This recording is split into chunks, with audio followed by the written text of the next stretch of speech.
امام زمانہ علیہ السلام کے ظہور میں تعظیم کے لیے صلوات پڑھیں۔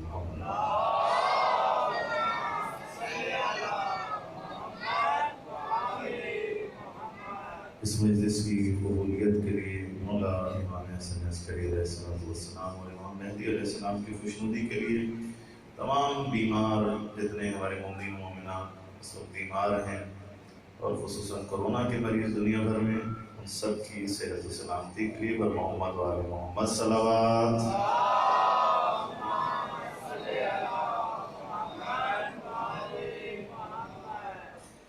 اعوذ باللہ السمیع العلیم من الشیطان اللعین الرجیم،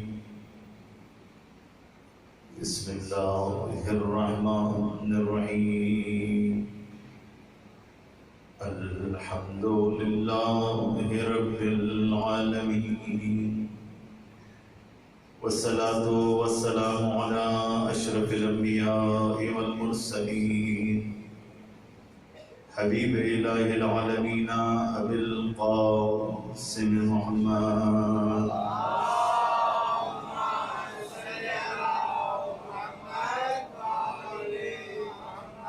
وعلى آل بيته الطيبين الطاهرين المعصومين المظلومين المنتجبين الذين أذهب الله عنهم الرجس وطهرهم تطهيرا،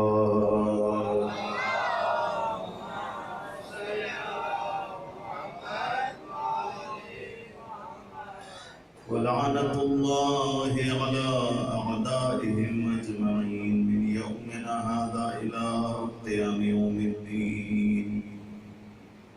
أما بعد فقد قال الله سبحانه وتعالى في محكم كتابه الكريم وقوله الحق وهو أصدق القائلين. أعوذ بالله من الشيطان الرجيم، بسم الله الرحمن الرحيم، ونريد أن نمن على الذين استضعفوا في الأرض ونجعلهم أئمة ونجعلهم الوارثين. صلى الله عليه وسلم.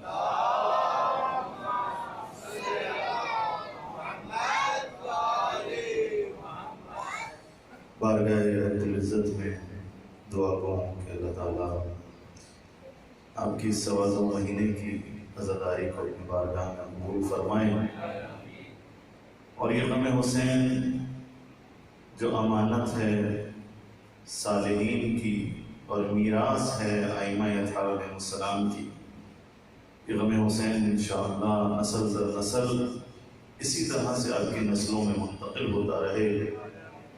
اللہ یہ توفیق آپ سے اور ہم سے سلب نہ فرمائے۔ حضرت محترم امام حسن عسکری علیہ السلام کی شہادت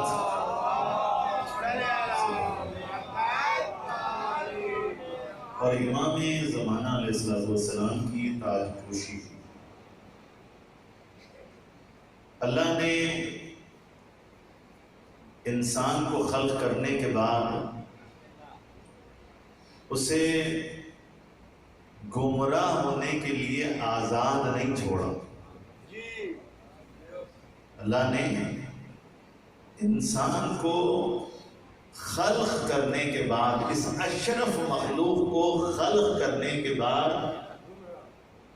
تنہا نہیں چھوڑ دیا، یتیم نہیں چھوڑ دیا، بلکہ اللہ نے اس انسان کی سرپرستی اپنے ذمہ لی ہے۔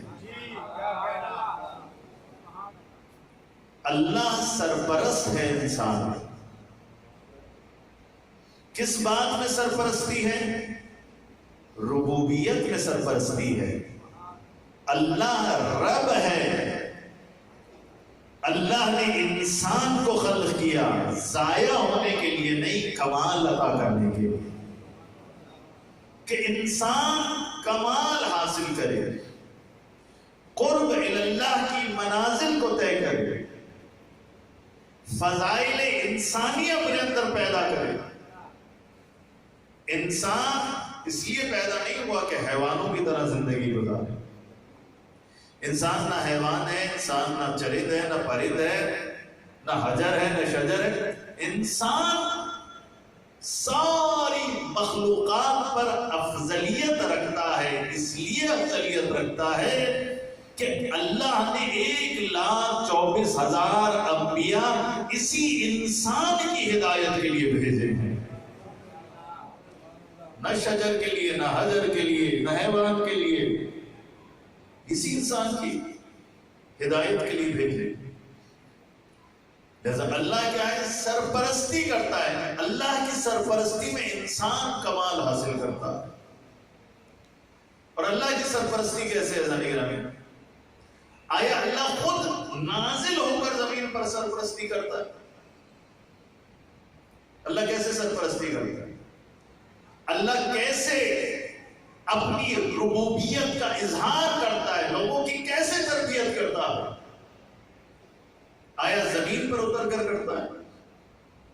ذالکرانی اللہ سبحانہ و تعالیٰ کی سرپرستی کا ایک نظام ہے. اور وہ نظام کیا ہے؟ وہ نظام یہ ہے: انما ولیکم اللہ ورسولہ والذین آمنوا الذین یقیمون الصلاۃ ویؤتون الزکاۃ وهم راکعون. درود بھیجنا محمد والے محمد پر.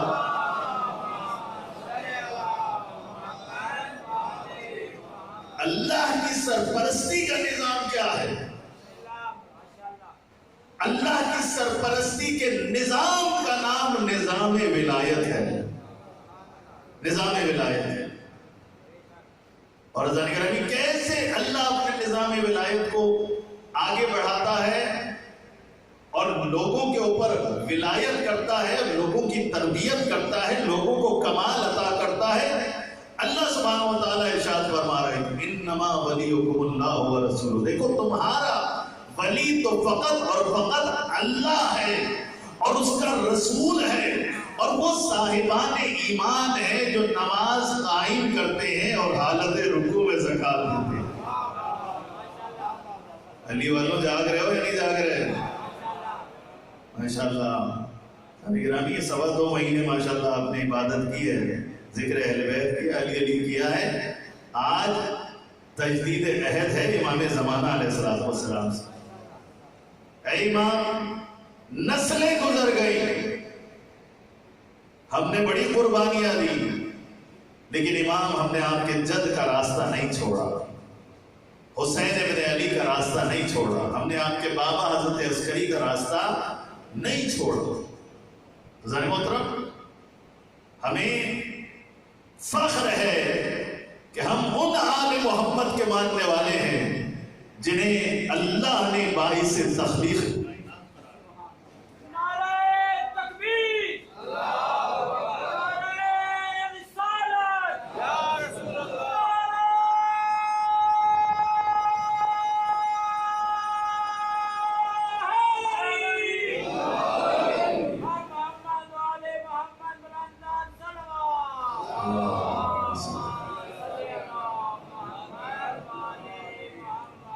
لہذا ذالکرانی ولایت اور سرپرستی کا نظام یہ ہے کہ اللہ اپنے نظام کو وسیلے کے ذریعے سے آگے بڑھاتا ہے.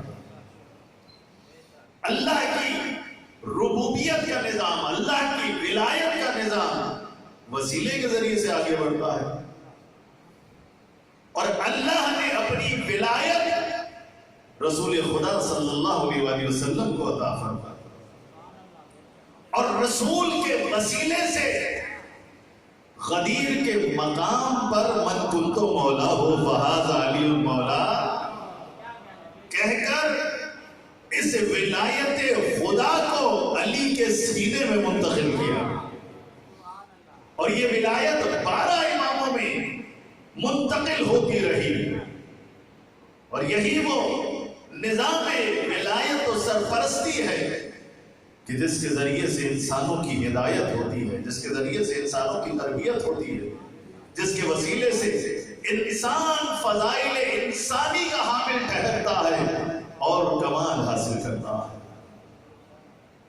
بدنصیبی ہے انسانوں کی کہ اگر وہ اللہ کے بنائے ہوئے اماموں کو اور ولیوں کو ٹھکرا کر اپنے جیسے امام خود سے چن لیں. خود سے انتخاب کر لیں تو یہ بدنصیبی ہے انسان کے ذہن. جیسے اللہ نے بنایا اس کو تم نے ٹھکرا دیا اور اپنی طرف سے کچھ لوگوں کا انتخاب کر دیا. اس سے بڑی بدنصیبی کوئی نہیں ہو سکتی ہے ذہن گرامی. جنہیں اللہ نے حجت قرار دیا ہو، جنہیں اللہ نے اپنا علم عطا کیا ہو، جنہیں اللہ نے اپنی عصمت عطا کی ہو، جن پر آیے تطہیر نازل ہوئی ہو، ان پاکیزہ ہستیوں کو چھوڑ کر تم ان کو قبول کرتے ہو کہ جن کے پاس نہ علم ہے، نہ عصمت ہے، نہ حجیت ہے، نہ پاکیزگی ہے، نہ طہارت ہے، کچھ نہیں ان کے پاس. ان کا دامن ایسے ہی خالی ہے جیسے تمہارا دامن خالی ہے. تو جس کی دامن خالی ہو اس سے کیا مانگنے جا رہے ہو بھائی؟ توجہ ہے نا ذہن. جس کا دامن خالی ہو، جس کی جیب خالی ہو، اسی سے کہو بھائی کچھ دے دو. بھائی اس سے مانگو جس کی جیب میں کچھ ہو، کچھ ہوگا تو وہ دے گا نا. جس کی جیب خود خالی ہو تو تم سے مانگے گا. تو اللہ نے ذہن گرامی جن کے دامن کو پر کیا ہے اپنی نعمتوں سے، اپنی رحمتوں سے، اپنے علم سے، اپنی حکمت سے، اپنے عرفان سے، ذہن گرامی وہ جو باعث تخلیق کائنات ہے، اللہ نے جن کے وسیلے سے علم کو بھی کمال عطا کیا، اللہ نے ان کے وسیلے سے شجاعت کو بھی کمال عطا کیا، اللہ نے ان کے وسیلے سے کرم کو بھی اور کرامت کو بھی کمال عطا کیا. جتنے فضائل انسانی ہیں ان کو کمال اگر عطا ہوا ہے تو محمد والے محمد کی وجہ سے.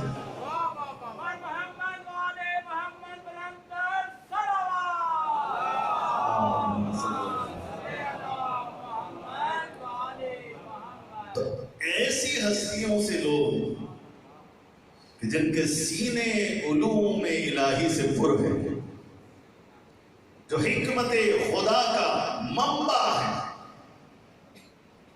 جن کا علم بحر بے قرار کی مانند ہے، جن کا علم خدا سے متصل ہے، جو جود و سخا کا منبع ہے، ان سے آ کر مانگو. اور ذہن گرامی ہمارا ہر امام اپنی جگہ پر اپنے اپنے حالات کے تحت ہر امام نے اپنے اپنے زمانے کے طاغوتوں سے مقابلہ کیا. توجہ ہے نا ذہن گرامی؟ اپنے اپنے زمانے کے دشمنان خدا سے مقابلہ کیا. ہر امام کا انداز مختلف نظر آتا ہے، اسٹریٹجی مختلف نظر آتی ہے.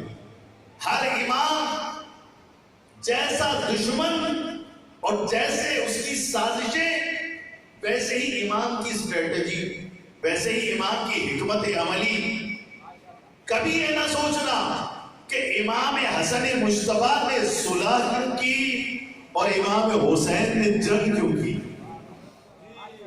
کبھی یہ نہ سوچنا، کبھی یہ نہ سوچنا کہ علی مرتضیٰ کبھی ہاتھ میں ذوالفقار پکڑ کر مرحب کو، انتر کو اور بڑے بڑے پہلوانوں کو پچھاڑتے ہوئے نظر آتے ہیں، اور کبھی علی ابن ابی طالب 25 سال سکوت کرتے ہیں، تلوار نیام سے نہیں نکالتے.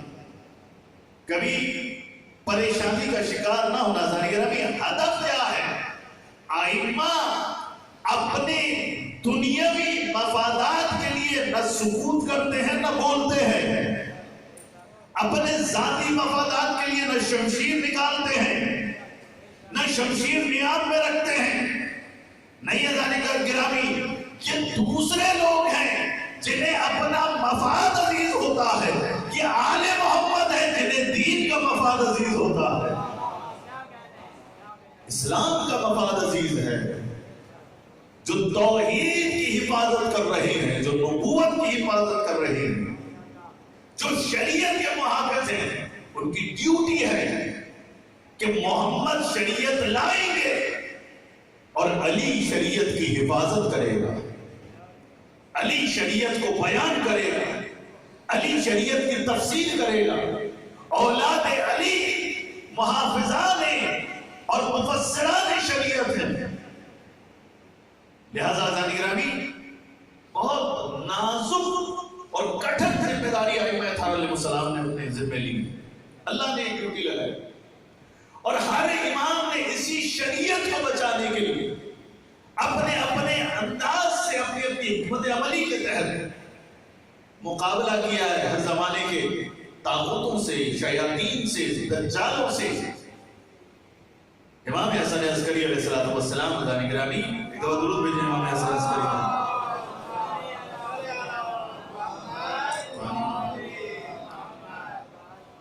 ایک دفعہ درود بھیجیں محمد والے محمد۔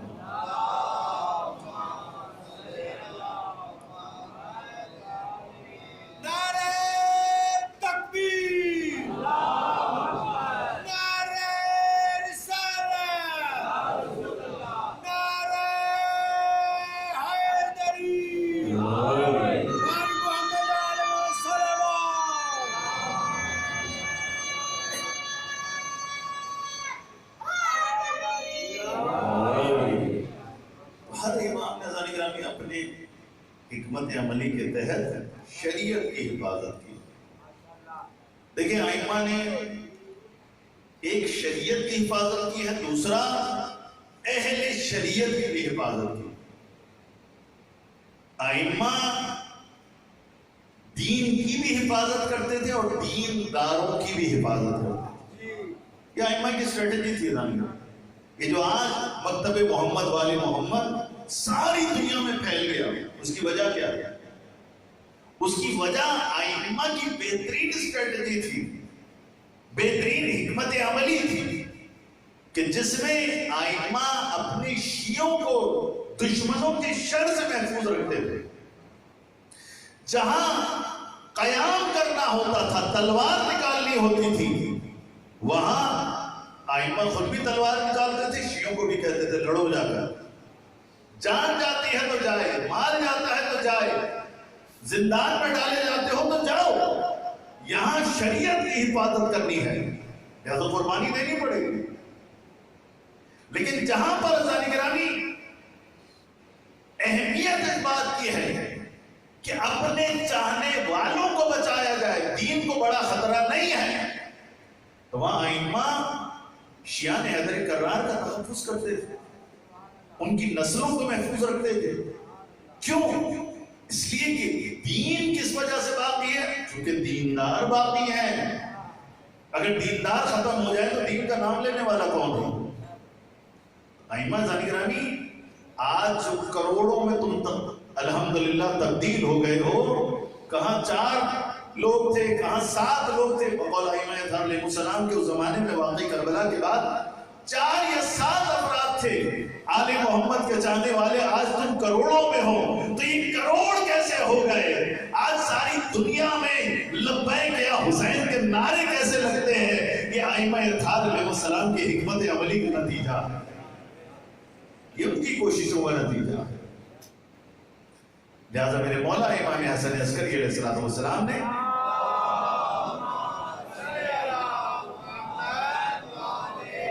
اپنی بہترین حکمت عملی کے تحت، بہترین حکمت عملی کے تحت، البتہ میں جو کہہ رہا ہوں بہترین حکمت عملی، تو یہ آپ کو سمجھانے کے لیے ہے، میرے سمجھنے کے لیے۔ امام معصوم تو اذان گرہ میں معصوم ہوتا ہے، اس کا علم ہر انسان سے زیادہ ہے، اس کی اسٹریٹجی سپر اسٹریٹجی ہے، اس کی حکمت عملی اعلیٰ ترین حکمت عملی ہے، کسی سے کوئی مقابلہ نہیں۔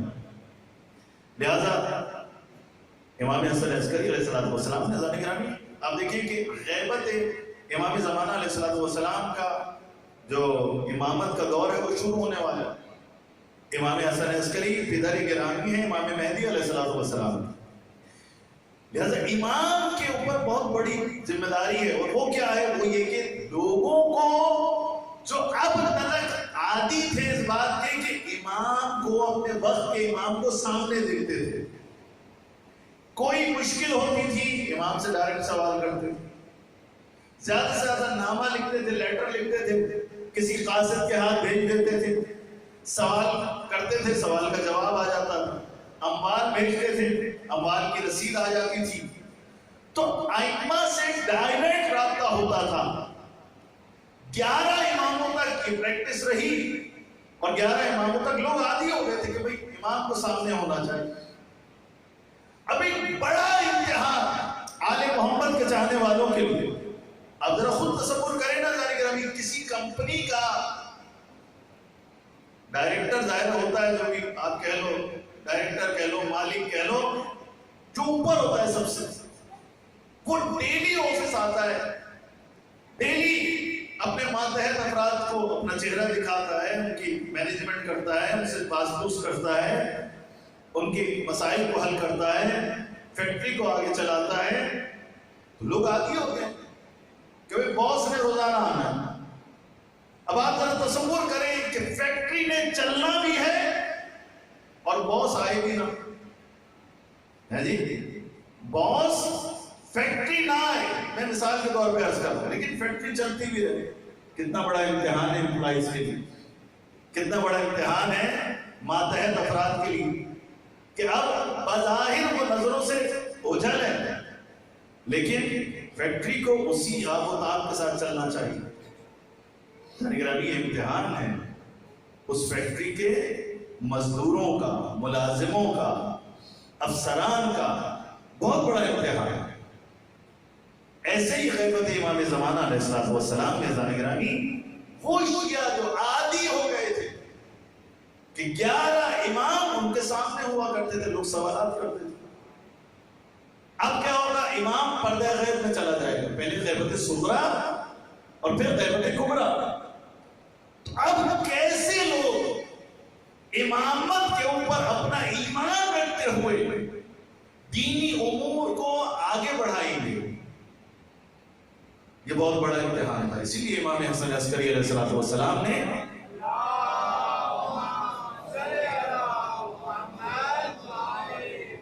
توجہ ہے نا ذرا گرامی، اس لیے امام حسن عسکری علیہ السلام نے ارشاد فرمایا تھا کہ میرا بیٹا مہدی بڑی لمبی غیبت میں چلا جائے گا، لمبی غیبت میں چلا جائے، طولانی غیبت میں، اور اکثر لوگ شک و تردید کا شکار ہو جائیں گے کہ امام مہدی ہیں بھی، کوئی ہمارا امام ہے بھی۔ اکثر لوگ شک و تردید کا شکار ہو جائیں گے۔ لہذا ایک امتحان ہے ذالک گرامی، بہت بڑا امتحان ہے غیبت امام زمانہ علیہ السلام۔ اگر تو امام حسن عسکری علیہ السلام کا زمانہ ہو اور امام آپ کے سامنے ہو تو آپ ذالک گرامی ایسا عمل انجام نہیں دیں گے کہ جس سے امام رنجیدہ ہو، امام ناراض ہو، امام کی مرضی کے برخلاف عمل نہیں کریں گے۔ ہم تو اپنے ماں باپ کے سامنے، الحمدللہ یہ ادب ہمارے یہاں موجود ہے کہ اپنے ماں باپ کے سامنے کوئی ایسی بات نہیں کریں گے۔ مثلا بعض لوگوں کو سگریٹ پینے کا شوق ہے، الحمدللہ یہ ادب موجود ہے کہ اگر یہ غلط عادت پڑ گئی کسی کو تو اپنے والد کے سامنے سگریٹ نہیں پی، یہ ادب ہے اور یہ ہونا چاہیے۔ اگر کوئی بیٹا اپنے باپ کے سامنے سگریٹ پیتا تو یہ خلاف ادب ہے۔ تو ہم تو اپنے ماں باپ کے سامنے کوئی ایسا کام نہیں کرتے کہ جو خلاف ادب ہو۔ آپ سوچو جو امام معصوم ہو، حجت خدا ہو، اس کے سامنے یقیناً آپ کوئی ایسا کام نہیں کرتے۔ تو ظاہر محترم، لیکن اگر امام پردہ غیب میں چلا جائے، نظر نہ آئے، جہاں امتحان، جیسے بچہ ماں باپ کے سامنے تو الرٹ رہتا ہے، ادب کا خیال رکھتا ہے، لیکن ماں باپ سامنے نہ ہو پھر آزادی محسوس کرتا ہے۔ آیا وہ قوانین جو والد نے گھر میں بنائے ہیں ان قوانین کا پابندی کرتا ہے یا نہیں کرتا؟ یہ آزمائش ہے، یہ امتحان ہے۔ تو امام حسن عسکری علیہ السلام نے ذالک گرامی اہم ترین کام کیا کیا؟ وہ کیا لوگوں کو ذہنی طور پر آمادہ کیا غیبت امام زمانہ علیہ السلام، اور یہ سلسلہ تقریباً یعنی غیبت کی آمادگی جو تھی وہ رسول خدا صلی اللہ علیہ وآلہ وسلم کے زمانے سے شروع ہو گئی۔ خود امام نے ارشاد فرمایا، خود رسول خدا نے ارشاد فرمایا کہ جابر بن عبداللہ انصاری نے جب بیٹھے ہوئے تھے اور کہا کہ یہ جو قرآن کی آیت ہے اطیعوا اللہ واطیعوا الرسول واولی الامر منکم، تو یا رسول اللہ یہ کون ہے اولی الامر جن کی اطاعت کو ہم پر فرض کیا گیا ہے جیسے اللہ کی اطاعت کو فرض کیا گیا؟ کہا کہ ان میں پہلے علی ابن ابی طالب ہیں اور آخری امام مہدی ہیں، اور میرا بیٹا مہدی پردہ غیب میں جائے گا اور لوگ اس وقت شک و تردید کا شکار ہو جائیں گے۔ تو ایک دفعہ جابر ابن عبداللہ انصاری نے سوال کیا کہ یا رسول اللہ آپ کا بیٹا مہدی وقت کا امام ہوگا، وہ پردہ غیب میں چلا جائے گا، تو یہ بتلائیے کہ پھر لوگ کیسے وقت کے امام سے استفادہ کر پائیں گے جبکہ وہ پردہ غیب میں ہے؟ تو وہاں رسالت امام نے ارشاد فرمایا جابر پریشان نہ ہو، کبھی تم نے سورج کو بادلوں کی اوٹ میں دیکھا ہے؟ سورج کو کبھی بادلوں کے پیچھے دیکھا ہے؟ کہا یا رسول اللہ کیوں نہیں دیکھا؟ کئی دفعہ دیکھا ہے۔ کہا جس طرح سے سورج بادلوں کے پیچھے بھی چلا جائے تو کائنات کو فیض پہنچاتا رہتا ہے، اسی طرح سے میرا بیٹا مہدی غائب ہو کر بھی کائنات کو فیض پہنچاتا ہے۔ درود بھیجنا محمد علیہ محمد پر۔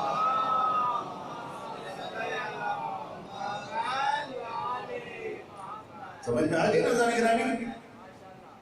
امام زمانہ نے فقط آپ کے سوالات کے جوابات نہیں دینے کے، تو ایک شعبہ ہے امام کے کام کا۔ اصل ڈیوٹی کیا ہے امام کی؟ اصل ڈیوٹی ہے اللہ کی ربوبیت کے نظام کا واسطہ زمانے کا امام ہے، کائنات کے پورے نظام کو چلانے کا وسیلہ زمانے کا امام ہے، انسان کامل واسطہ فیض ہے۔ کائنات میں جو کچھ برکتیں ہیں، چاہے وہ انسان کو ہوں، حیوان کو ہوں، شجر کو ہوں، حجر کو ہوں، آسمان کو ہوں، زمین کو ہوں، چاند کو ہوں، سورج کو ہوں، ستارے کو ہوں، دریا کو ہوں، دریا کی مچھلیوں کو ہوں، دریا کے حیوانات کو ہوں، جنگلات کو ہوں، جسے بھی کائنات میں فیض پہنچ رہا ہے واللہ وہ میرے زمانے کے امام کے وسیلے سے پہنچ رہا ہے۔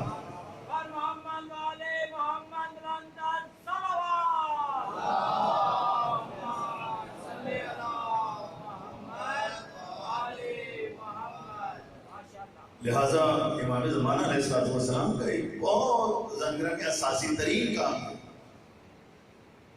اور دوسرا کام کیا ہے؟ ہدایت۔ ہدایت دو طرح کی ہے، ایک ہدایت تشریعی ہے اور ایک ہدایت تکوینی ہے۔ ایک دفعہ گرامی ظاہری طور پر آپ کو کہا جائے گا یہ کرو یا نہ کرو، ادھر سے جاؤ ادھر سے نہ جاؤ، ادھر خطرہ ہے، یہ پرامن راستہ ہے۔ ایک یہ ہوگا کہ آپ کے دل میں، آپ کے ذہن میں وہ بات اتار دی جائے کہ زبان کی ضرورت نہ ہو، بلکہ آپ کے ذہن میں وہ خیال آ گیا، آپ کے دل میں وہ ہدایت اتار دی گئی۔ یہ ولایت تکوینی ہے، یہ ہدایت تکوینی ہے۔ ازان کرام امام کون ہوتا ہے؟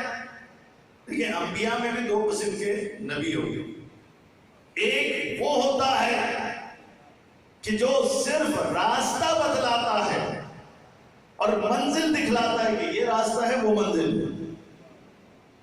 دوسرا وہ ہوتا ہے جس کا مقام بڑا ہوتا ہے اور وہ نبی بھی ہوتا ہے، امام بھی ہوتا ہے۔ جو نبی بھی ہے اور امام بھی ہے وہ فقط راستہ اور منزل دکھلاتا نہیں ہے بلکہ ہاتھ پکڑ کر منزل پر پہنچاتا ہے۔ ہاتھ پکڑ کر جو منزل پر پہنچائے اسے امام کہتے ہیں، اسے امام کہتے ہیں۔ ذکر بھی یہ جو ہاتھ پکڑ کر منزل پر پہنچاتا ہے نا، یہ ہدایت تکوینی ہے۔ آپ کے قلوب کے اوپر، آپ کے دل کے اوپر قبضہ ہے امام زمانہ علیہ السلام۔ یہ جو آج آپ مجلس میں آ کے بیٹھے ہو، یہ ایسے ہی نہیں بیٹھے، آپ کو بلایا گیا ہے، آپ کو بلایا گیا، آپ مہمان ہو۔ میزبان کون ہے؟ میزبان امام زمانہ ہے۔ اپنی قدر و قیمت کو تو سمجھو نا۔ اشیاء نے حضر کر رہا، کتنا بڑا مقام ہے تمہارا، تم کس کے مہمان ہو؟ زمانے کے امام کے مہمان ہو، ان کے جد کی مجلس میں آئے ہو، ان کے بابا کی مجلس میں آئے ہو۔ ذرا محترم، امام دلوں میں ہدایت ڈالتا ہے، دلوں میں ہدایت ڈالتا ہے۔ اور روایت ہے زانی گرامی کی جناب زہرا سلام اللہ علیہا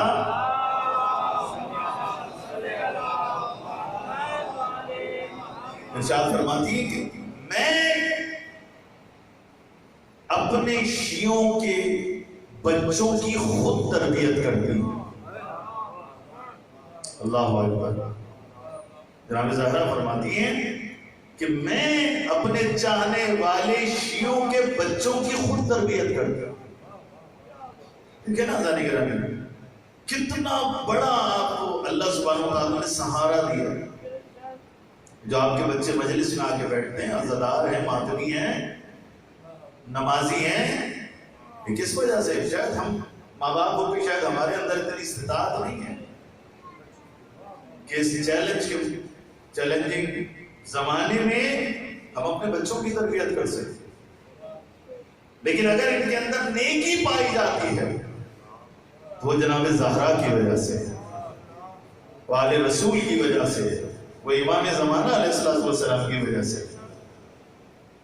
ہمیں شکر ادا کرنا چاہیے کہ ہمارا واسطہ، ہمارا ملجا و ماوا اہل بیت علیہ السلام ہے، ہمارا وسیلہ اہل بیت علیہ السلام ہے۔ ہم کتنے پریشان ہو جائیں، ہمارے پاس ایک در ہے جس در سے کبھی خالی ہاتھ نہیں لوٹتے، کبھی خالی ہاتھ۔ جب جاؤ گے اس در پر دامن پر کر کے بھیجیں گے، جیبیں بھر کے بھیجیں گے، کیونکہ ان کی کوئی کمی نہیں، کسی چیز کی کمی نہیں۔ اور اللہ اہل بیت کے واسطے کو اور وسیلے کو کبھی رد نہیں کرتا، کبھی رد نہیں کرتا۔ زانی گرامی، تو امام حسن عسکری علیہ السلام نے زانی گرامی امام مہدی کے لیے لوگوں کو تیار کی، لوگوں کو کہا کہ دیکھو استقامت دکھانی ہے، استقامت دکھانی۔ کیوں؟ اس لیے کہ آزمائشیں آئیں گی، بڑی بڑی آزمائشیں آئیں گی، بڑے بڑے مسائل آئیں گے، بڑے بڑے فرعون آئیں گے تمہارے مقابلے میں۔ لیکن یاد رکھنا ہے فرعونوں کے مقابلے پر کہیں ایسا نہ ہو کہ تمہارے پاؤں ڈگمگا جائیں۔ کبھی تمہاری جان کے حوالے سے تمہاری آزمائش ہوگی، کبھی مال کے حوالے سے تمہاری آزمائش ہوگی، کبھی اولاد کے حوالے سے تمہاری آزمائش ہوگی۔ یہ آزمائشیں ہیں اور آپ اس کراچی کے اندر ان آزمائشوں سے گزرے ہیں۔ کتنے لوگوں کے بزنس خراب ہوئے، کتنے لوگ نوکری نہیں کر سکے بہت سی جگہوں پر۔ کیوں؟ اس لیے کہ تھریٹ ہے، ان کو خطرہ ہے۔ صبح دوپہر شام آپ نے جنازے اٹھائے اسی کراچی کے اندر۔ ڈیرہ اسماعیل خان دیکھے جائیں، کوئٹہ جا کر دیکھے زانی گرامی، جھنگ میں قیامت گزر گئی۔ یہ قیامتیں گزری ہیں زانی گرامی۔ لیکن دیکھو، تم نے چونکہ آل محمد کا دامن نہیں چھوڑا تو آل محمد نے بھی تمہارا دامن نہیں چھوڑا۔ آل محمد نے، دیکھو دشمن یہ کہتا تھا پاکستان میں میں انہیں ایسا کر دوں گا کہ کوئی پاکستانی مسلمان ان سے ہاتھ ملانے کے لیے تیار نہیں ہوگا۔ لیکن یہی پاکستان ہے، آج آل محمد کے شیعہ میدان میں بھی کھڑے ہوئے ہیں اور اللہ نے انہیں ایسی عزت عطا فرمائی ہے کہ پاکستان میں ایسی عزت کسی کو عطا نہیں کی۔ آج ہم باعزت ہیں آل محمد کے ماننے والے، لیکن جو ہمیں دیوار سے لگانا چاہتے تھے آج کوئی ان سے ہاتھ ملانے کے لیے تیار نہیں۔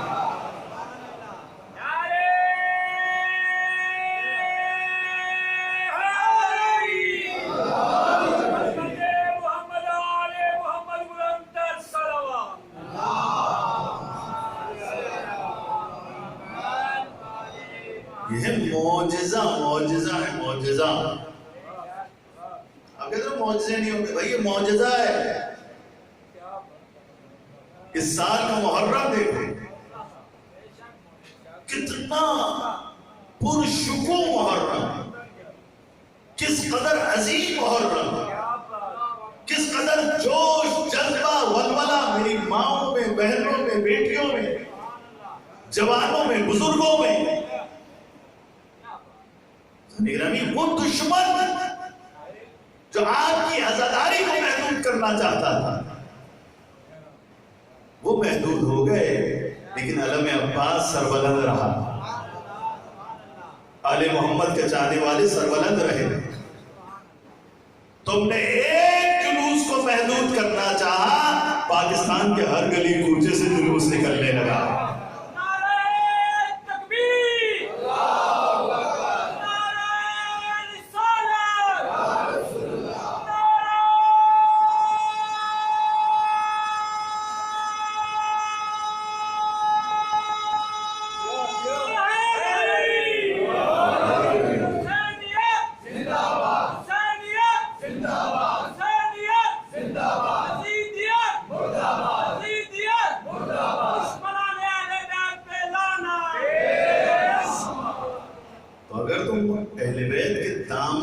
چمٹے رہو نا، اللہ نے تمہیں دنیا میں بھی عزت دینی ہے، آخرت میں بھی عزت تمہارے لیے. اور اللہ اگر حسین والوں کو عزت نہیں دے گا تو کسے دے گا؟ العزت للہ ولرسولہ وللمؤمنین. عزت تو ہے ہی صرف اللہ کی، اس کے رسول کے لیے اور علی والوں کے لیے، صاحبان ایمان کے لیے. عائشہ نے ادھر کر رہا کبھی گھبرانا، رات کتنی تاریک ہو جائے، ظلمتیں کتنی بڑھ جائیں، یزیدی قوتیں کتنا تمہارا گھیراؤ کر لیں، کبھی علی اکبر کی طرح گھبرانا نہیں، عباس علمدار کی طرح گھبرانا نہیں. میری مائیں بہن جناب ثانیہ زہرا کی پیروکار کبھی ثانیہ زہرا کی طرح گھبرائیں گی نہیں، اور الحمدللہ گھبرائی نہیں. ہماری ماں نے اپنے بچوں کو صدقہ قرار دیا ہے علی اکبر کا. ہے جی صدقہ، یہ بچے صدقہ، یہ جوان صدقہ، سب کچھ قربان ہے آل محمد پر. تو یہ جذبہ جب تک ہماری ماں کے سینے میں موجود ہے، دنیا کی کوئی طاقت آپ کو شکست نہیں دے سکتی. یاد رکھیے گا ذہنی، کوئی طاقت آپ کو شکست نہیں دے سکتی. سر قلم کرنے سے یاد رکھیے گا نسلیں ختم نہیں ہوتی. سر قلم کرنے سے عقیدے مرا نہیں کرتے، بلکہ سر قلم ہوتے ہیں، نیزے پر بلند ہوتے ہیں، عقیدہ بھی بلند ہوتا ہے اور نسلیں بھی بڑھ جاتی ہیں. یہ میں نہیں کہہ رہا، میرے مولا امیر المومنین علی ابن ابی طالب علیہ السلام نے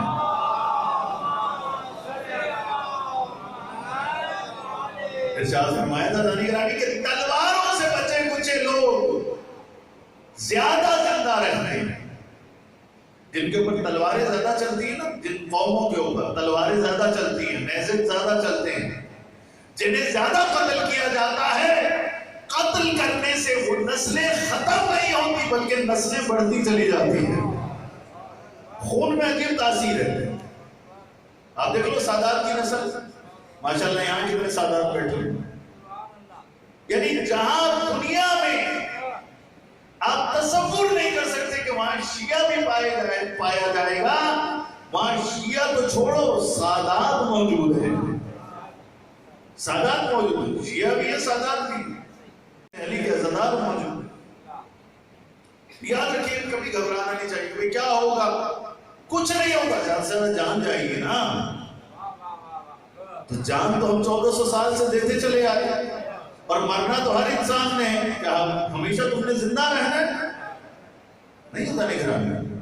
ہمارا تو افتخار ہے کہ ہم تو تمنا کرتے ہیں کہ بار الہ بستر کی موت سے بچا اور شہادت کی موت عطا فرما.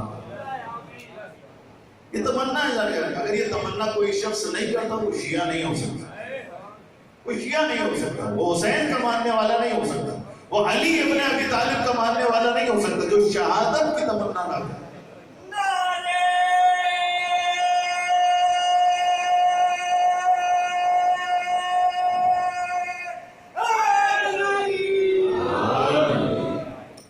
بس میں نے بہت زحمت دی اذان گرامی.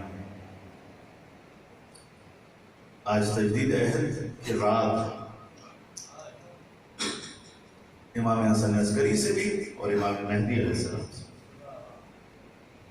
اور کربلا والوں سے یہ قافلہ جو مدینہ پہنچ گیا.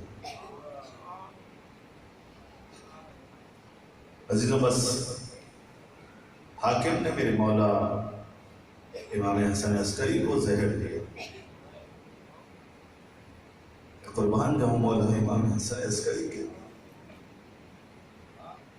جب زہر دیا نا تو میرے مولا ایک دفعہ بستر پر گر گئے.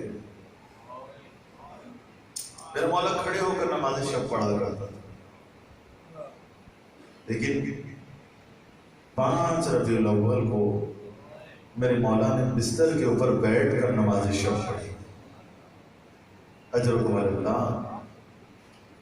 عزیزان بس جب 7 ربیع الاول آئی میرے مولا امام حسن عسکری سے بیٹھ کر بھی نماز شب پڑھی نہیں، بستر کے اوپر لیٹ کر نماز شب پڑھی. عزیزوں جب آخری وقت تھا میرے مولا امام حسن عسکری کا تو ایک دفعہ کنیز سے کہا کہ کنیز پانی گرم کر کے لاؤ اور فلاں دوائی اس کے اندر ڈالو، میں اسے پینا چاہتا ہوں. کنیز ایک پیالے میں پانی گرم کر کے لائی، دوا ڈال کے لائی. اب میرے مولا نے اپنے ہاتھ سے اس پیالے کو جب پینا چاہا نا تو ہاتھ لرز گئے، پیالہ دندان مبارک پر لگا. مولا نے اپنا پیالہ زمین پر رکھ دیا اور کہا میرے بیٹے مہدی کو بلاؤ، میرے بیٹے مہدی کو بلاؤ. میرا مولا امام زمانہ 5 سال کا تھا. امام مہدی آ گیا اور آ کر میرے مولا نے پیالہ اپنے ہاتھ سے اپنے بابا کی خدمت میں پیش کیا اور میرے مولا نے امام حسن عسکری نے اس پانی کو تناول فرمایا اور اپنے بیٹے کا شکریہ ادا کیا. میں کہوں گا مولا امام حسن عسکری آپ کس قدر خوش قسمت ہیں کہ آپ کے بیٹے کے ہاتھوں آپ کو پانی کا جام مل گیا. لیکن کربلا کے میدان میں ایک بچی ہے جو 4 سال کی ہے، اسے پتا ہے کہ اس کا بابا بڑا پیاسا ہے. جب خیمے سے چلا تھا بڑا پیاسا تھا. عزاداروں جب زلجنا کو دیکھا خالی زین ہے، زین الٹی ہوئی ہے، اور زلجنا جب آیا ہے نا خیمے میں تو ہر بیوی نے اپنے انداز سے بیان کیے ہیں. کوئی کنیز آگے بڑھ کر کہتی ہے میرے مولا کو کہاں چھوڑا ہے، کوئی بہن آگے بڑھ کر کہتی ہے میرے بھیا کو کہاں چھوڑا ہے، ننھی سکینہ آگے بڑھ کر کہتی ہے زلجنا مجھے پتہ چل گیا میرا بابا مارا گیا، بس اتنا بتلا دو میرا بابا جب خیمے سے گیا تو بڑا پیاسا تھا، ارے ذبح کرنے سے پہلے میرے بابا کو کسی نے پانی بھی پلایا یا نہیں پلایا. اجرکم اللہ. عزاداروں بس میرے مولا امام زمانہ علیہ السلام نے اپنی گود میں اپنی آغوش میں اپنے بابا کا سر لیا اور اپنے بابا سے باتیں کرنے لگے. باتیں کرتے کرتے امام مہدی علیہ السلام کے بابا اس دنیا سے چلے گئے. اعلان کیا گیا کہ نماز جنازہ تیار ہے. چچا تیار ہوئے نماز جنازہ پڑھانے کے لیے. امام زمانہ نے ان کو ہٹایا، کہا چچا یہ آپ کا مقام نہیں ہے، یہ میرا مقام ہے. امام کے اوپر امام نماز جنازہ پڑھا سکتا ہے. بس میرے مولا نے نماز جنازہ پڑھائی. عزاداروں کس قدر خوش نصیب ہے یہ بیٹا کہ آج اپنے بابا کی نماز جنازہ پڑھانے کا موقع مل گیا. لیکن کربلا کے میدان میں عزاداروں ایک جوان بیٹا ہے. جب 11 محرم کو کرنے شہیدہ سے اسیروں کا کاروان گزرنے لگا نا عزاداروں، تو ایک دفعہ ہر بی بی نے اپنے آپ کو اپنے عزیز کے لاشے پر گرایا۔ عزاداروں زینب اتری اپنے بچوں کے لاشے پر نہیں بلکہ اپنے بھائی حسین کے لاشے پر، اور ایک دفعہ بیان کرنا شروع کیا، وَمَا مُحَمَّدًا هَذَا حُسَيْنٌ بِالْعَرَى مُرَمِّلٌ بِالدِّمَاء مُقَطِّعُ الْأَعْضَاء۔ ارے نانا جان، کربلا کے میدان میں آ کر دیکھیے، آپ کے حسین کا لاشا بے گور کفن پڑا ہوا ہے اور آپ کی زینب کے سر پر چادر نہیں ہے۔ اجرکم اللہ۔ عزاداروں بس زینب بین کرتے کرتے ایک دفعہ متوجہ ہوئی سید سجاد کی طرف، کیا دیکھا؟ ہاتھ پسے پشت بندے ہیں، ناقے پر سوار ہے اور گویا روح قفص انسری سے پرواز کرنے والی ہے۔ امام زین العابدین گویا انتقال کرنے والے ہیں۔ زینب نے بھائی کے لاشے کو چھوڑا، دوڑی سید سجاد کے پاس اور پہنچ کر کہا، بیٹا سید سجاد میں کیا دیکھ رہی ہوں؟ گویا تم پرواز کرنے والا ہے، تم مرنے والا ہے۔ کہاں پھوٹی اماں، جس کا جوان بیٹا زندہ ہو وہ اپنے باپ کے جنازے کو بے گور کفن دیکھے، وہ کیسے برداشت کر سکتا ہے؟ ارے نہ میں کفن پہنا سکتا ہوں، نہ غسل دے سکتا ہوں، نہ دفنا سکتا ہوں، میرے ہاتھوں میں ہتھکڑیاں، پاؤں میں بیڑیاں اور گلے میں توق گرابان ہے۔ الا لعنت اللہ علی القوم الظالمین سیعلم الذین ظلموا ای منقلبین انقلبون ماتم حسین۔